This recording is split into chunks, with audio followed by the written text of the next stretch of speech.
De la novela de Daniel Moyano, Tres golpes de timbal, del primer capítulo, Los nacimientos, intensidades. A más de 5000 metros de altura, las mulas andinas trepan dejando señales rojas en la nieve, hechas con las gotas de sangre que se les escapan por la nariz. Mulitas tan livianas y ligeras que parecen nubes, pero dentro de esa aparente liviandad, el corazón les late tan fuerte que los jinetes pueden oír su golpeteo. También las palabras, en el refugio cordillerano donde escribo esta historia, suenan como latidos, y llegan a mí de la misma manera que el ruido del corazón de las mulas al preocupado oído del mulero. Más arriba de este refugio llamado Mirador de los Vientos, el cielo es permanentemente azul. Las nubes están siempre allá abajo. Las he visto tiritar de frío y deshacerse en lluvias que no me alcanzan. Son algo así como la intensidad que aquí tiene la altura, la que desnuda las palabras y hace sangrar a las mulas. Debajo de ellas viven las aves de vuelo corto que solo conocen su reverso. En cambio para el cóndor, que las domina y cuyo vuelo permite la expansión de la cordillera, casi no existen, son como el polvo de su camino. El mirador, integrado a la montaña, es circular, de techo abovedado con un ventanal que da al abismo. Hay un hogar para el fuego que alimento con raíces, especies de árboles disminuidos que para no helarse crecen bajo tierra. Cuando están vivas asoman afuera apenas una pequeña forma que las conecta con la luz. El calor llega hasta el establo contiguo donde duerme la mula que me lleva y me trae. Mi mesa de trabajo está junto al ventanal. Sobre ella hay un candelabro, un tintero, un diccionario, la gramática de don Antonio de Nebrija. En un arcón hay alimentos, tinta y hojas que amarillean por sus bordes. En la pared una guitarra y las sombras de los objetos, incluyendo la mía, permanentemente proyectadas por las llamas del hogar.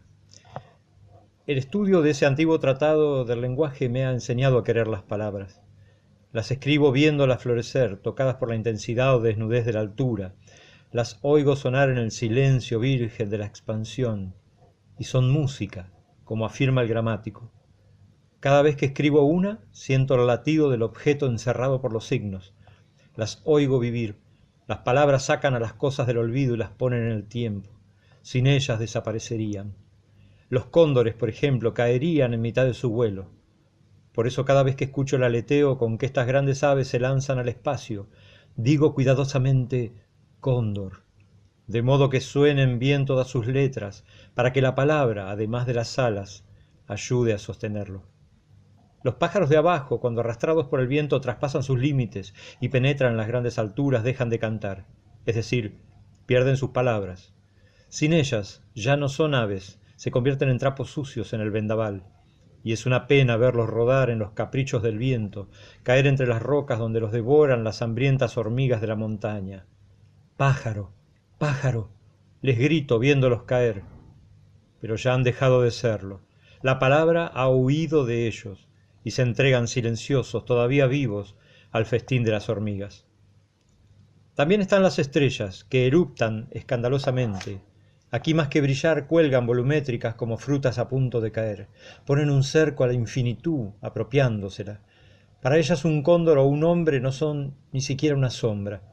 Ante su desnudez, la vida y la muerte son simples acciones desesperadas. Estos monstruos lumínicos nos aíslan, nos dejan a solas con el crimen, nos dicen que nadie podrá ayudarnos si caemos. Cada noche, para olvidar o evitar su presencia y estos pensamientos, y sobre todo el miedo, toco la guitarra, una pieza interminable que yo mismo compongo donde hablo de las nubes. A mis espaldas está el mar, el formidable mar océano. Oculto por la cordillera no lo veo, pero puedo sentirlo. Tengo en mi cuerpo terminales nerviosas sensibles a sus pulsiones, que me conectan con él a pesar de las moles de piedra que nos separan. Los nervios de mi espalda son como ojos. En las noches sin viento, concentrándome, alcanzo a percibir su crispación y siento que mi piel se saliniza. Nombrarlo es un placer total. Su palabra es perfecta. Tal como digo cóndor mientras éste vuela, digo mar, sintiendo que él sucede a mis espaldas. Esta presencia también forma parte de la intensidad que aquí tiene la altura, la misma que hace sangrar a las mulas y temblar a las palabras. He venido aquí a poner en sonidos escritos y ordenados las historias recogidas por Fábulo Vega, astrónomo y titiritero, que son la memoria de Minas Altas, su pueblo y el mío. Él ha modelado y fijado en sus muñecos a cuantos vivieron y murieron para salvarlos del olvido. A lo largo del tiempo ha ido copiando el mundo. Aparte la historia que tengo que contar, observo en unos globos eólicos la dirección y fuerza de los vientos, que anoto diariamente en unas planillas con rayas convencionales. Cada mes las bajo a Minas Altas. Desde allí mis informes cruzan la cordillera Lomo de Bulo, llegan al mar y recorren los observatorios astronómicos del mundo, ayudando a comprender el comportamiento del planeta en estos apartados rincones de su casi despoblado sur. No sé quién soy, ignoro mi nombre. Fábulo. Antes de enviarme aquí me desmemorió, seguramente valiéndose de artes hipnóticas. Lo único de mi vida anterior que puedo recordar con claridad es su mirada oscura.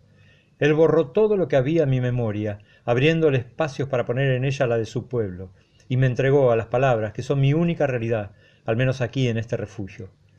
Cuando salí de Minas Altas solo recordaba la mirada profunda de Fábulo y su mandato. No tuve que buscar los senderos que me conducirían a mi destino, la mula ya los conocía. A mitad de camino hay un refugio de piedra, el punto más alto que frecuentan los arrieros. Allí se enrarece la vegetación y aparecen unas hormigas que caminan enfiladas en unas huellas hondas sobre la roca viva, hechas con sus pasos durante años que hay que contar por miles. 500 metros más arriba apareció en la atmósfera una franja azul. Uno se excitaba ante el hecho nuevo de penetrar en un color. Al entrar en la azulosidad sentí disminuir mi peso, seguramente por efectos de la hipnosis. La mula y yo flotábamos en el color, que permitía ver como si estuviesen muy cerca los ojos grandes y húmedos de las vicuñas lejanas que nos observaban desde distintas cumbres. Pasada la franja, sentí que no tenía orígenes conocidos. El tiempo estaba en mí sin punto de partida. Esto y el no saber quién era sucedió simultáneamente. Yo no tenía nombre y dentro de mí se abría un gran espacio virgen, con un silencio que invitaba a ponerle sonidos. La libertad más pura apareció, o estaba ahí, como un hecho casi físico que me rozaba la piel. Solté la voz a ver cómo sonaba en esa libertad. Se llevaba su timbre, flotando por encima de los valles, rebotando contra los ventisqueros. Era mi nombre. Toqué las crines de la mula como de algas marinas y miré hacia arriba. El sol dibujado en el cielo por un pintor de paso era un perfecto girasol maduro. Me palpé la cara para reconocerme, recorriendo la nariz y los ojos, las sinuosidades acústicas de las orejas. Mi pelo parecía recién brotado. En ningún momento sentí la necesidad de saber quién era yo. Sentirse era más fuerte que saberse. La mula seguía su camino rozando ya las nubes más altas. Nunca había sido niño, ni adolescente, ni nada relacionado con la edad. Yo era solo lo de adentro, puro.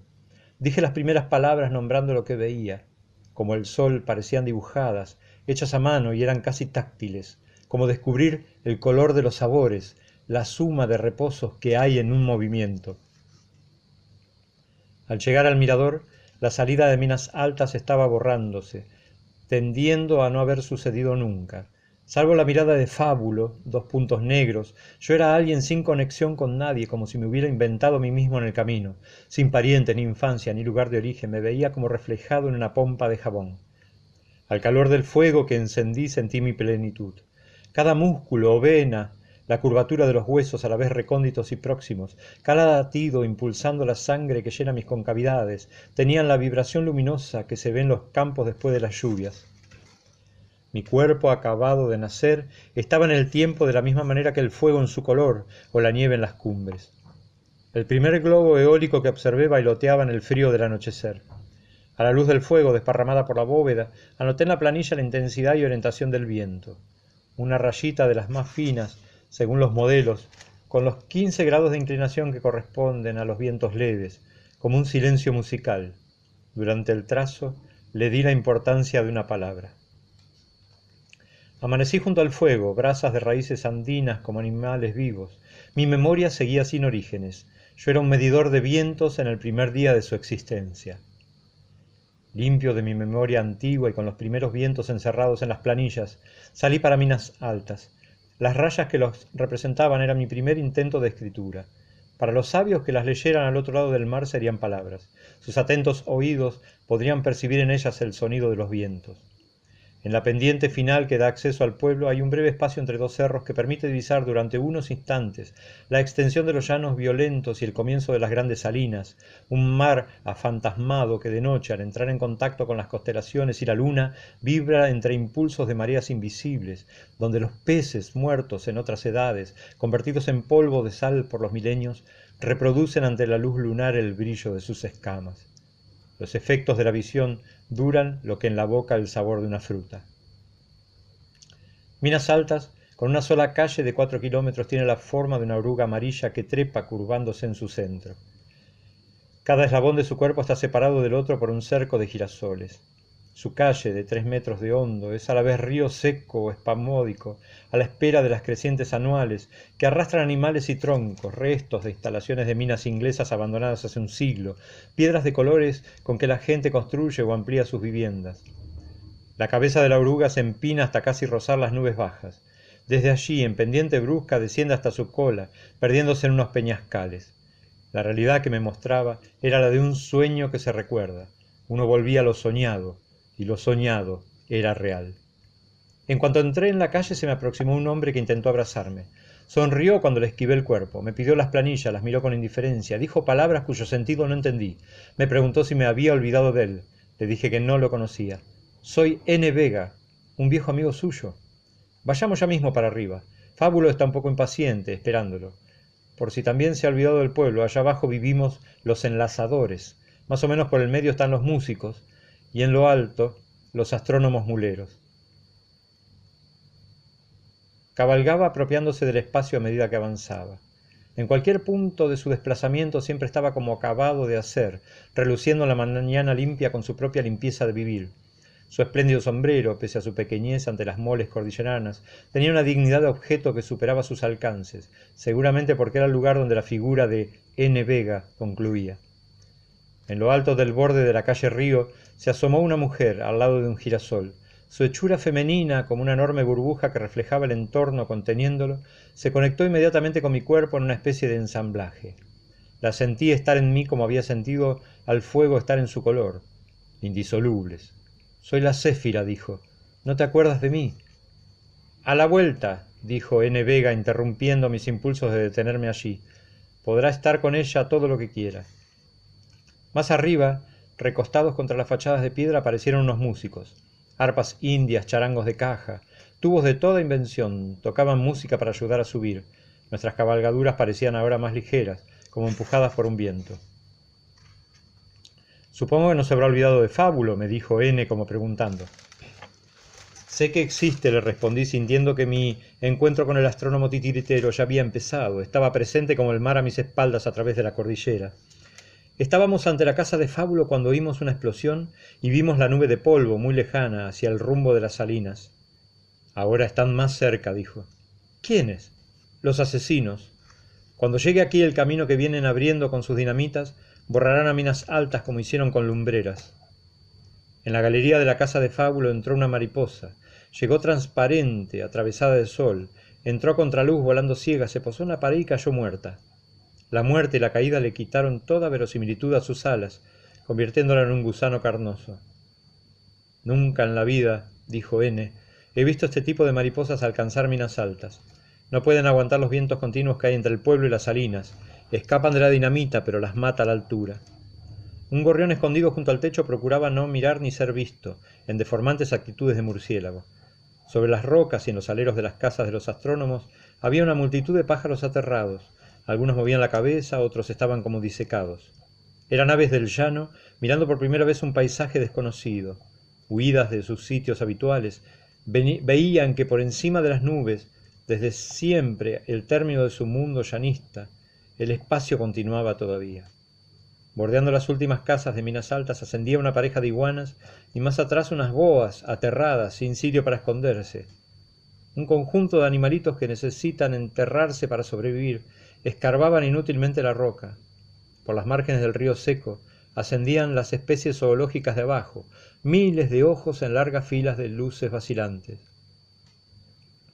Con ritmo de comienzo de lluvia cayeron unos pájaros aislados. Sin truenos ni relámpagos, poco a poco fueron lluvia declarada. Nos refugiamos en la galería, a salvo de esos goterones llenos por dentro de una sangre muerta. Los oíamos caer sobre el techo de zinc como un granizo, una mezcla de calandrias, tordos y pequeños colibríes escarchados que, huyendo del estruendo, habían remontado vientos y alturas equivalentes al cruce de un océano. Fábulo abrió las cortinas de la puerta, se asomó a la galería, miró la lluvia. «Pasen, por favor», dijo el astrónomo mulero. Mientras N. Vega entraba en la casa, yo, sin poder ver otra cosa, lo hacía en la mirada de Fábula. Una mirada oscura, a pesar de sus ojos claros, bajo el ala de su sombrero, calle larga y honda y como la de Minas Altas en su vida. Como por el interior del cuerpo de la oruga, dentro de un tubo negro me iba remontando la mirada que me atraía hacia sus fondos desconocidos. El afuera, desaparecido, solo existía en el goteo persistente del cántaro de agua, oído desde muy lejos, desde las curvas de las profundas galerías internas de Fábulo, con sus paredes repletas de muñecos muertos o dormidos, recorridas por voces que percutían en mis oídos borrando el goteo del cántaro lejanísimo. Un túnel habitado por pergeños de trapo y de papel dotados de media vida, hablando y gesticulando como seres verdaderos, donde flotaban una novia de blanco, mulas de sueño, instrumentos musicales y cometas, la mirada errabunda de un enorme gallo blanco. Desde sus ojos de reptil memorioso, Fábulo hacía reptar una luz hacia el fondo de mi memoria, a ver si verdaderamente estaba vacía, y apenas encontraba la forma de la céfira y el girasol, un vuelo de cóndores y algunas palabras extrañas que encontré en la gramática. Y lo que él veía dentro de mí, también lo estaba mirando yo, reflejado en su mirada oscura que apagó con un ligero parpadeo. No ha podido reconocerme ni a mí ni a la céfira, y apenas se acuerda de Minas Altas, sonó la voz de N. Vega junto al retorno del goteo del cántaro. Todo lo que saben estos muñecos, me dijo Fábulo, pasará a su memoria y de allí a las palabras fijas. Las escribirá allá arriba, a salvo de interrupciones y peligros. Bajará una vez al mes trayendo las planillas de los vientos, con lo que podrá ganar un dinerito si lo mandan. Y cada vez que lo haga verá nuevas representaciones. Hasta que acabe el manuscrito usted vivirá solamente para las palabras. Luego podrá seguir haciendo su vida normal, si nos dejan. Ha de saber que en el principio Minas Altas eran unas cuevas donde se escondían los primeros perseguidos. Eligieron este lugar por ser de difícil acceso. Huyeron y se enmontañaron aquí a la espera de poder regresar al llano que hay más allá de las salinas, donde están las sierras suaves y fértiles, con ríos tibios y animales mansos. Pero nunca consideraron que Minas Altas fuese pueblo. Jamás trazaron una calle ni pensaron otra que no fuese el río seco, que viene a ser como la hondura de una cueva. Siempre creyeron que pertenecían al vergel de abajo y que allá volverían cuando sus vidas no estuviesen amenazadas. La gente, naciendo y muriendo, ha convertido esto en un lugar que podría ser definitivo, pero no pueden verlo así por culpa de la esperanza que mantienen. Vea, los cóndores, en miles de generaciones, han olvidado los motivos que tuvieron para habitar cuevas que no alcanzan a ser nidos.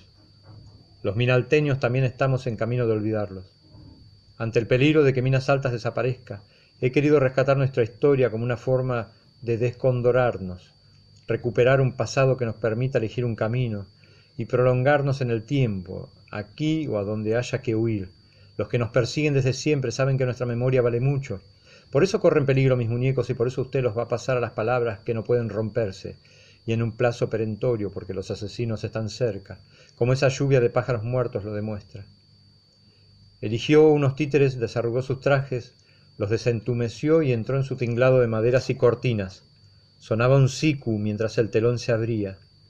Estos pequeños seres, dijo un muñeco amarillo, que ahora mismo podrá ver en movimientos vivos, no son simples marionetas.